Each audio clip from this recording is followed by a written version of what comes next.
I really try hard in my interactions with others to, just be kind and be respectful and get allies on my team. And it really just helps eliminate friction and get work done so much faster and more efficiently. That's again, Mina, you got the valuable life advice. That's just valuable life advice, right? This is great. You're dropping knowledge left and right. I love this episode.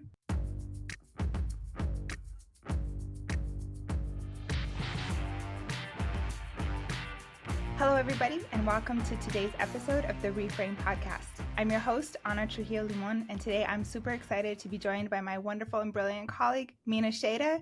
Minna is the Senior Vice President of Consumer Marketing here at Carson. Minna, welcome to the show, and thanks so much for joining me. Thanks, Ana. It's such an honor to finally be a guest on the podcast. Yes, I'm so excited. I'm so excited to be able to interview all of the amazing resources we have here at Carson and showcase what we do. And so you've been here with Carson since 2013, right? Yes, I like to jokingly refer to myself as a Carson dinosaur because we grew so quickly. But I was one of the early starters here at Carson when we were just launching our partnership offering. Very So cool. just almost 11 years. Very nice. Yes, and you brought, you've been here 11 years, but before that you had brought a whole decade of digital content and direct marketing experience to your roles. So we have a lot to talk about. We're going to hit all things marketing. It's going to be very fun today. But we always like to kick off here at our podcast talking about first money memories, just to kind of tie it together with what we do at Carson as a whole. So what was your first money memory? So what I remember most as a child is whenever I would get birthday money or, when I first started working and I would get money, my mom would take my money and put it into savings. She wouldn't let me spend any of it. So I used to be kind of annoyed by that because there was things I would want to buy, toys. But it was such a great setup for me in life because I am such a saver.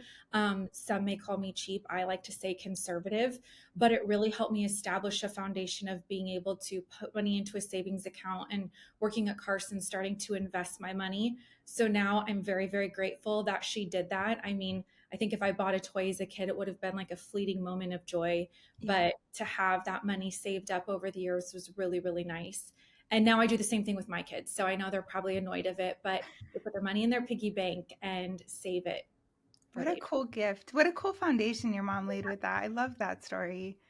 But that reminds me of my mom, and I may have told this story before, but my mom, we didn't really have like allowance or anything like that, but she was one of my first money memories, and I have a lot of them that pop up when people start talking about theirs, is we were at like Kmart or something, and I wanted a Barbie, and I'm like, Mom, can I have this Barbie? And she's like, do you want a Barbie or do you want to eat? I was like, I want a Barbie. Who cares about food? I love it. So, but when you finally were able to access those funds and buy something, what was your first big purchase? College, believe it or not.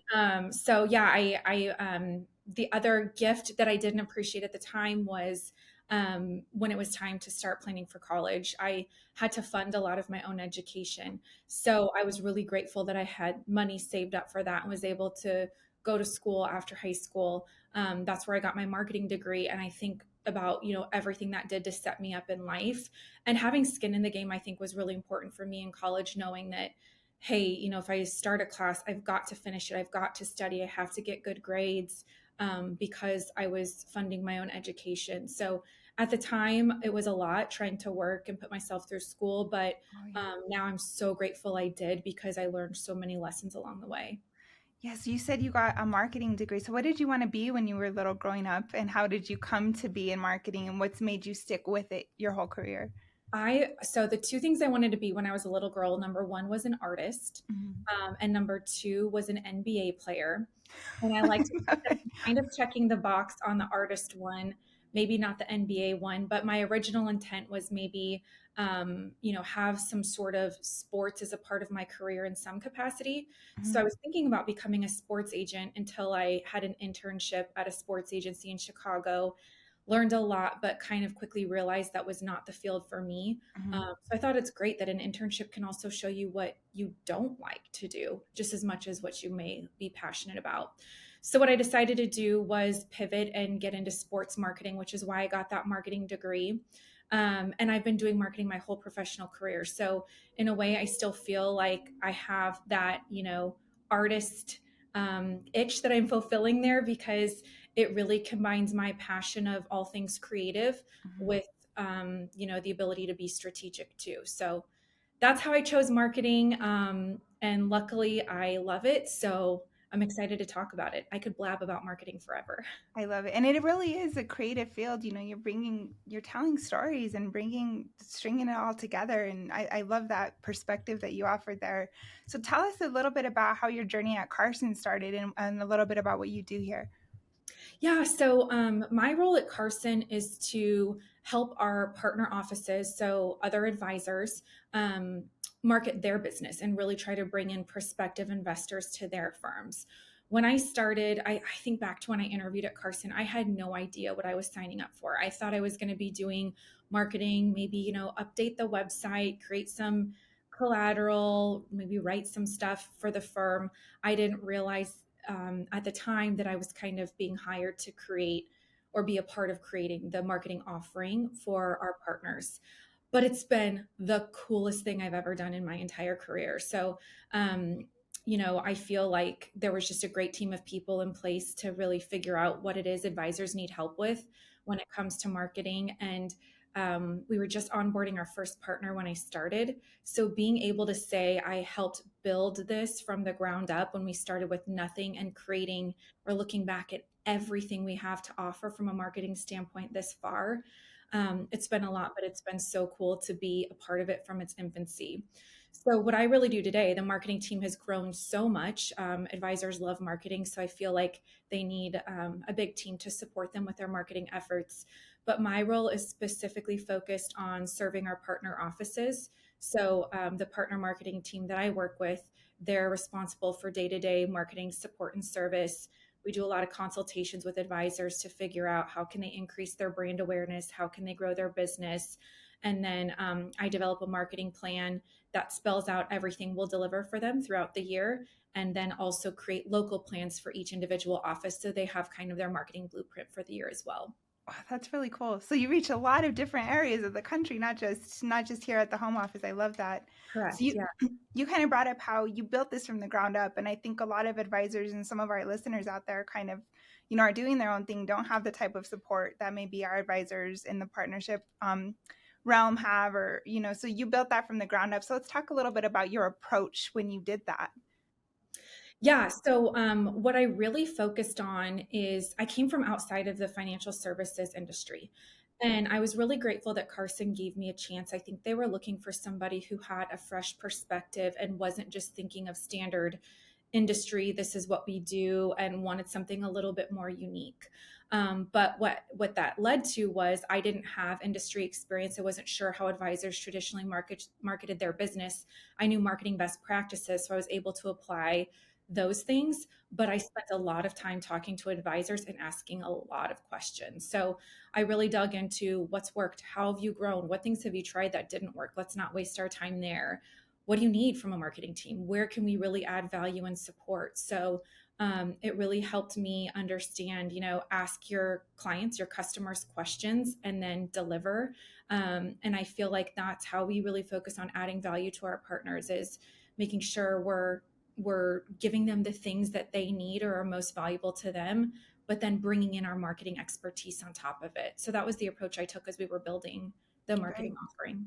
Very cool. So how has that value proposition that you and your team offer the partners, and how has that kind of changed and evolved over your tenure here? Oh, that's such a good question. So when I think back to like where we started, we wanted a really solid website. A lot of advisors wanted to generate leads. They had never gotten a lead from their website before. And so we were building a lot of forms and survey tools and downloadables, just opportunities for a website visitor to convert into a lead. So we started with that, and then some marketing stationery and collateral. And I remember our partners just thinking it was so awesome and being so grateful for the resources we've created. And now that's just like touching the surface of all the things we have. We have a content library stuffed full of content. And I remember when we were trying to create that and have a strategy around the content we were producing, it was such a there was so much effort that went behind it, and now there's so much stuff there that it's cool to look at it and say, oh, you need a resource on that topic, great, we have something we can send you from the marketing library. But the other thing that's been a really big focal point for us, is digital marketing. So marketing automation, the more campaigns we can automate, the less work it takes off of the advisor plate. Things like podcast strategy, webinar strategy, social strategy, all the things that are really difficult for advisors to kind of wrap their arms around on their own. They have layers of support here at Carson. Very neat. So when, a lot of people still out there don't have that type of support. So is there a good recommendation you have for people to kind of go out and learn about that type of stuff, like maybe LinkedIn learning or different types of places? What are some good places advisors can go to kind of teach themselves the basics, if you will? Yeah, I feel like, Carson Coaching has a lot of good content on how to get started with marketing. There's so many resources out there. One of my favorites is HubSpot. That's kind of a really good tool for small businesses to go and get information, templates, things like that. But one of the things I've noticed with advisors, especially if they don't have a marketing individual, they just don't have the capacity to add on a new hire, or maybe um, they just are trying to take it all on their own and wearing many hats, marketing being one of them. One of the things I've noticed with some firms is there might be like a little bit of shame, or like, oh gosh, I know I should be doing social media, or oh, I know advisors are having success with podcasts, I just haven't had time to think about that. And I always tell them that's okay. Where you're starting is where every advisor has started before. Nobody just came out of the gate and was just this robust active marketer. They started somewhere and then they got to where they are today. So when I'm having conversations with somebody who may not have an in-house team to support them, or just trying to figure out, where do I even get started with marketing, my advice is always start with what's traditionally worked for your firm. And a lot of times, even when we have these firms that are doing podcasting and social and all things digital, it's not a replacement for what's traditionally helped them grow their business. Things like client referrals, leveraging their COI network, specific events. That is just a solid place to start. And then once you feel like you've really built that foundation, you can start to layer on 1 to 2 new strategies that are maybe outside of something you traditionally do. But what I've seen happen lately is advisors might take this multifaceted approach to marketing. Like, they start small, they widen their net, but then they're starting to hone it back in and focusing on the marketing basics, the things that they can easily track, the things that they know are bringing in new assets. And they're not just throwing a million things at the wall and hoping something sticks. They're so much more focused and intentional. And I really like seeing that. Very neat.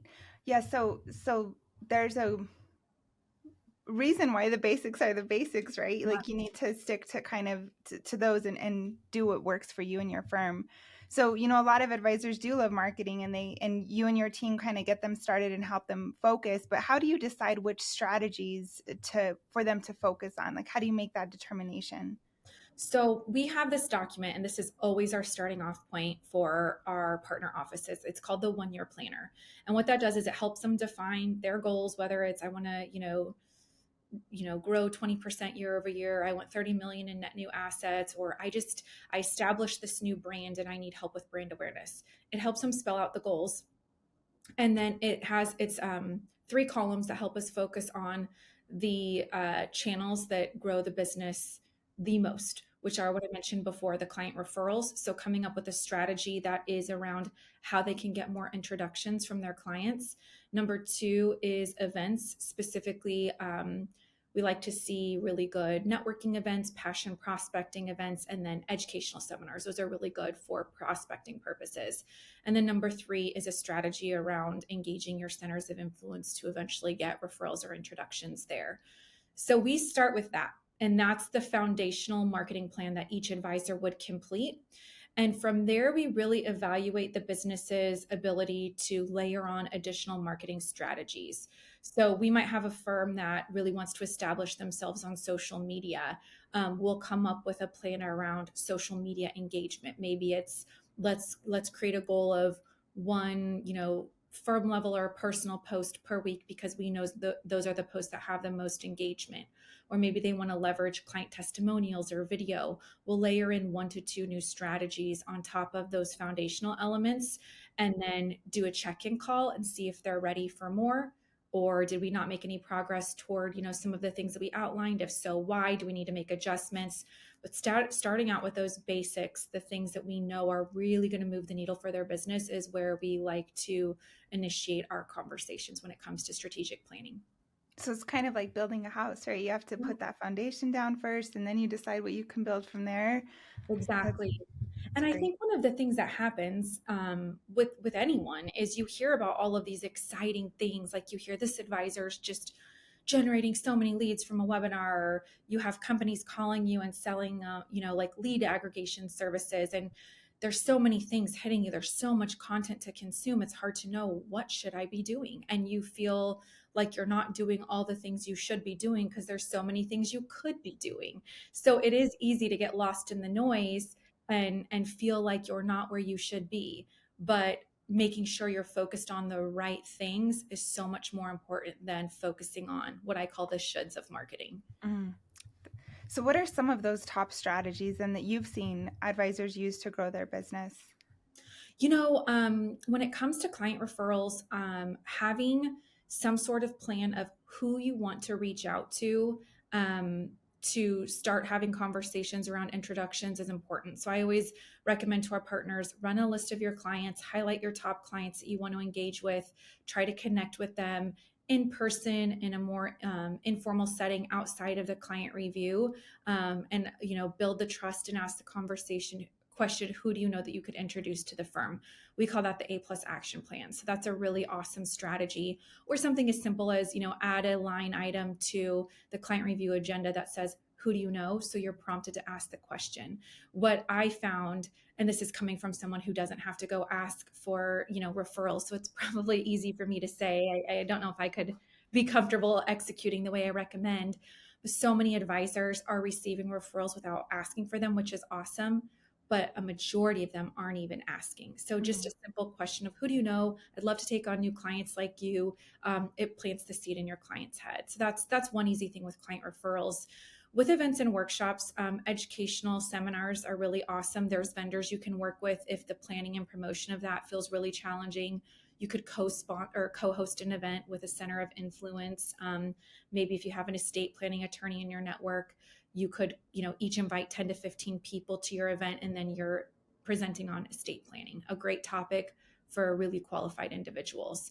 Um, Passion prospecting events, this is, the easy example is always golf. If you have a client that loves golf and you love golf, you invite the client to go golf with you, and ask them to bring 2 friends to fill up the foursome. So those are just some easy ways that you can get in front of people in the form of events. Otherwise, I say network, like just get out into the community, attend nonprofit galas, join the board of a nonprofit, join your local chamber and go to their events. Just, rub elbows with people, get to know people in your community, and get your name out there. And then with centers of influence, just having a strategy around who you want to connect with, and doing the outreach and letting them know about all of your services you offer, and figure out how you can work best together. So those are really some of the top things that I see when it comes to lead generation and growth. There's what you were saying made me think of this woman. She's a lawyer. She's like a injury lawyer here in Denver, but she has these women who wine events, and it's not like wine, like she has like wine tastings, and then she brings in different professionals. So she's really good at bringing in other like financial advisors or other women, and it's primarily focused on women. But I love what she does, and it's all over like Instagram and Facebook, and every time I turn around, I see her events, and it's like, oh, I should go to one of those. But another advisor in our partnership group that does this really well is Elena Macy and Amy Noel. They have they're also in my area, so I'm always seeing them on the socials and all the different events that Elena does. I just love that's a Wow. great idea. And she spent so much of this last year focused on educating people as much as she can, and getting in front of people. She had, little events for women, and that kind of spiraled into new opportunities. Like someone in one of the events said, hey, you should come present this information at my company. So you just don't know what you can't see yet, but putting yourself out there is so important. And now she really has a solid understanding of what worked and where she wants to spend her time in 2024. She's a great example of like putting herself out there, really rolling up her sleeves and doing the work, and seeing those results pay off. Yeah, she's awesome. And there's like a momentum behind it too. Like you don't notice, you think like, okay, I'm going to do one event but there's a momentum, just like you said. People will be like, hey, can you present to my company, or can you present at this conference, or can you do, and it does, that kind of momentum is just, it's invaluable. When you start doing it, more opportunities will arise. Like it's crazy. I love that. Absolutely. I think the two biggest misses I see when it comes to some sort of event strategy is, or really any marketing initiative, is advisors might get excited and try one thing one time, or give it a month, or give it 2 months, and not giving it enough time to fully generate the results that it could. Mhm. And then the second thing is, when it comes to events, you have to have a follow-up strategy in place. I talked to an advisor once who had a really awesome passion prospecting event, 60 to 70 attendees. And I said, hey, how did it go? Did you have some really good conversations after the event and people come in and meet with you? Did you get any new clients out of it? And the response was, we were so busy when we got back into the office, we didn't even have time to reach out to everybody, which is so unfortunate. So I always say, if you have the opportunity to try to schedule those follow-up appointments while you're together, that's your best bet. And if it doesn't make sense to do it in that event, like you're on the golf course, or you don't have to, you can't really pull up calendars for whatever reason, even though you could use your phone. um, I always say, block your calendar for an hour, 2 hours, half day, whatever you need, depending on event size, to follow up with everyone who attended the event, and get your team involved in that process too. Oh yeah, that's valuable too, because you don't want to lose all those people. You Right. work so hard. Yeah. Yeah. So let's shift to talking about marketing myths. There are a lot of them out there. So let's talk about what is one marketing myth, or the biggest marketing myth you would like to bust here today Oh on the gosh. podcast? So I always like to go back to that shoulds of marketing. Like, oh, I've heard this one advisor has this really awesome, he's growing from dinner seminars, or this other advisor is really having success with podcasting. Um, and feeling handcuffed, like I should go do these things because I've heard another advisor is doing it. But really not taking or considering the authenticity behind it. So if you don't love speaking, and you're a little bit more of an introvert, and you have better success sitting down one-on-one with somebody, then your marketing strategy should be something like the A plus action plan, where you're having personalized one-on-one conversations. It wouldn't really make sense for you, if you hate public speaking, to stand in front of a room of people and force yourself to do it, if that's not something you enjoy or something that you consider yourself gifted at. So I always say, when you think about marketing, make sure there is authenticity behind what you're doing. Or if you're hosting a passion prospecting event, and you don't like hunting, but you're doing a passion prospecting event around hunting, like, pick things that are of interest to you, that you share with your clients, and really think about authenticity in your approach. Yeah, because people can feel that. Like if you're not being authentic, or if you're doing something you don't like, people can feel it, you know? So it's Right. like probably not the best thing to do if you're trying to attract new clients, right? Right, absolutely. We have one advisor. He's really great at podcasting. He loves doing it, and you can see in his podcast that he's doing it because this is like a pursuit of passion for him. It comes through. But if you were like, oh, I have to go do that podcast recording, and it felt like such an obligation, there's nothing that you should be doing, right? Like outside of your standard things that I mentioned earlier. So just don't obligate yourself to do something because you hear everyone else is doing it. Make sure you have that authentic approach to it. That's valuable advice. It's valuable life advice too. It's like, right, don't be doing things that aren't true to you. I love it. So let's kind of shift back to talking about your role. It's a huge role. You do a lot. You touch a lot of areas throughout the entire Carson community. So what's the biggest challenge you'd say for you in your role? Okay, so biggest challenge I think I face with my role in particular is figuring out, like, when we figure out an effective marketing strategy, the hardest part of execution is figuring out how do we scale it across all of these different partners in different markets and all these different brands. We want to make sure that anything our partners receiving is reflective of their brand, their voice, but it's challenging at times to do that at scale. So just as an example, if we're writing an article for the websites and we're going to get it compliance approved on their behalf, broadcast it onto the sites, and that article is targeted toward business owners, lots of advisors would like that content, but not every advisor is out there targeting business owners.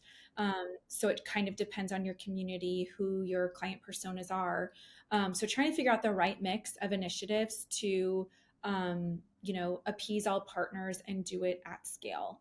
But I'd say that kind of ties into like the other part of the challenge is how do you make everyone happy when everyone has such different preferences as well? So, from a design standpoint, we could create something that's a little more traditional, and that might not be appealing to somebody who has more like modern tastes. So just getting everyone's aesthetic preferences reflected in the content we're producing, in the pieces we're creating, it can be a little bit of a challenge, but it's also kind of a fun problem to solve for us too.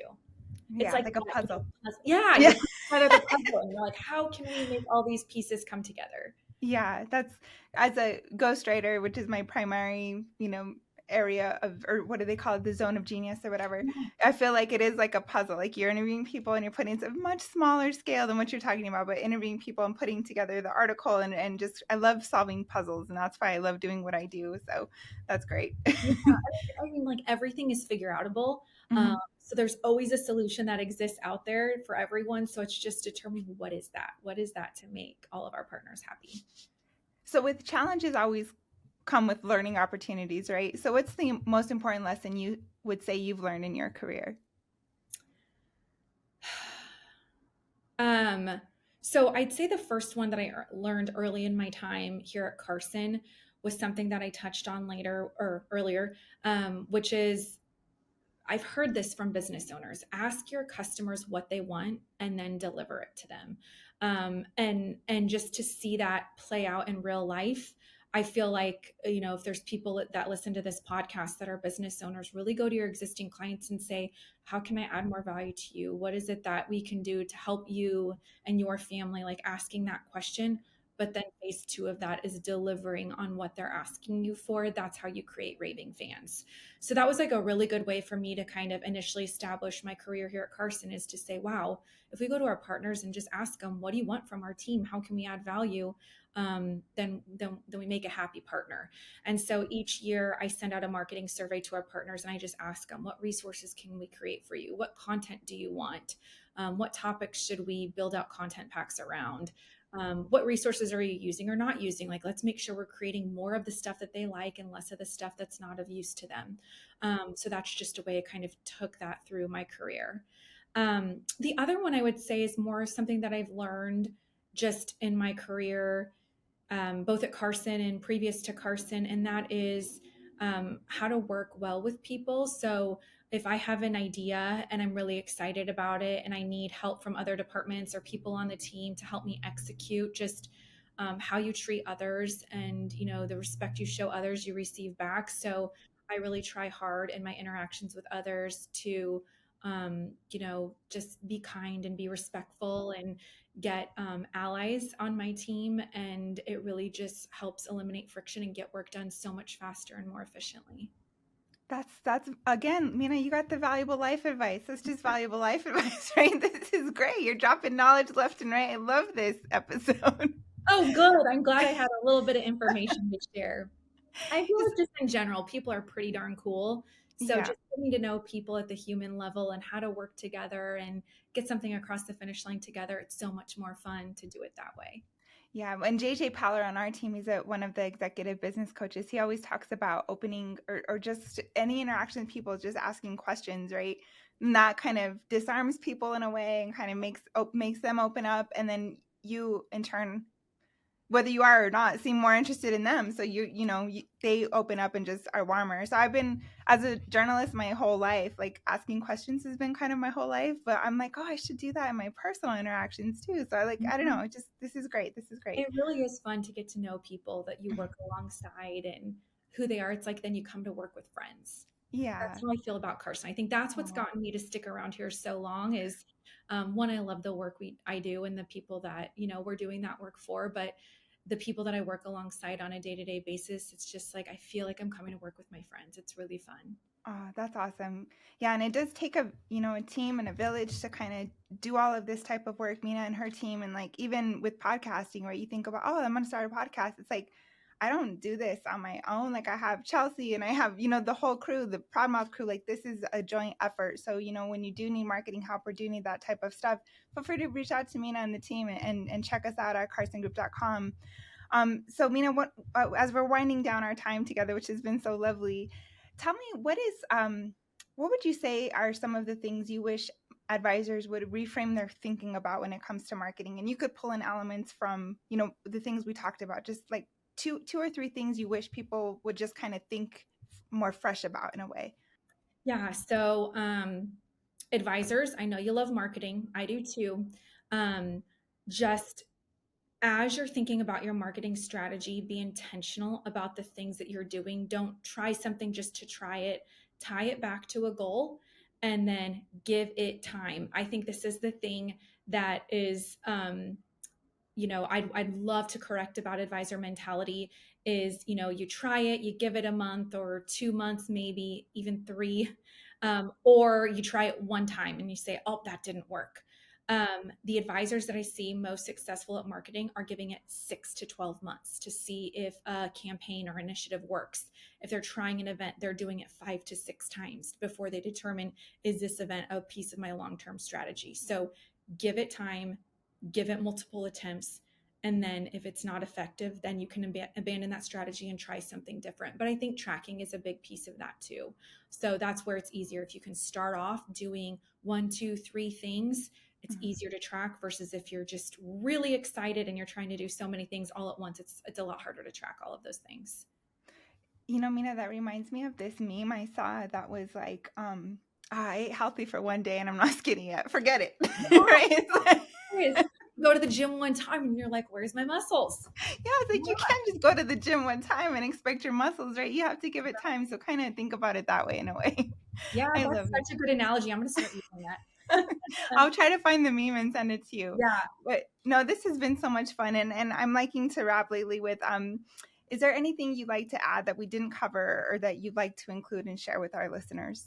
Yeah. So the one thing that I meant to mention, but this gives me an opportunity to bring it up, is I think the thing that's so important with marketing is to have a documented marketing plan that spells out what you're going to do for the year. And the reason why I like this, and it does not have to be fancy, it could be a Word doc, a scratch of paper, but you're going to say, I'm going to focus on client referrals, I'm going to focus on these 2 events, and that is my marketing plan. That's okay if that's what it is, but it is spelled out that way as all of these other exciting marketing things like social or podcast or anything digital that you're like, ooh, that sounds really fun, I want to try it. It helps you stay focused on the things that you've identified are going to be the most effective for your firm based on your goals. So I call it shiny object syndrome. It kind of helps you negate shiny object syndrome. Most advisors have it. A lot of I mean, I get it. I get excited about marketing stuff too, but having a documented plan really helps you focus on the right things. And then once you have a process in place to execute those things, then let a shiny object or two in, but really have those things documented on your plan too at that point. Yeah, that's a good way to add accountability and like kind of a lens through which to make decisions on the types of things you're doing. Well, this has been thoroughly awesome, Mina. It's so good to chat with you and grateful that you're here just sharing all your wisdom with our listeners. So thank you for being here. Thanks for having me, Anna. This was so much fun. I love talking to you, and I hope this information was helpful to the listeners. Absolutely. And thank you everybody else for tuning into this week's episode. Please subscribe so you never miss another one.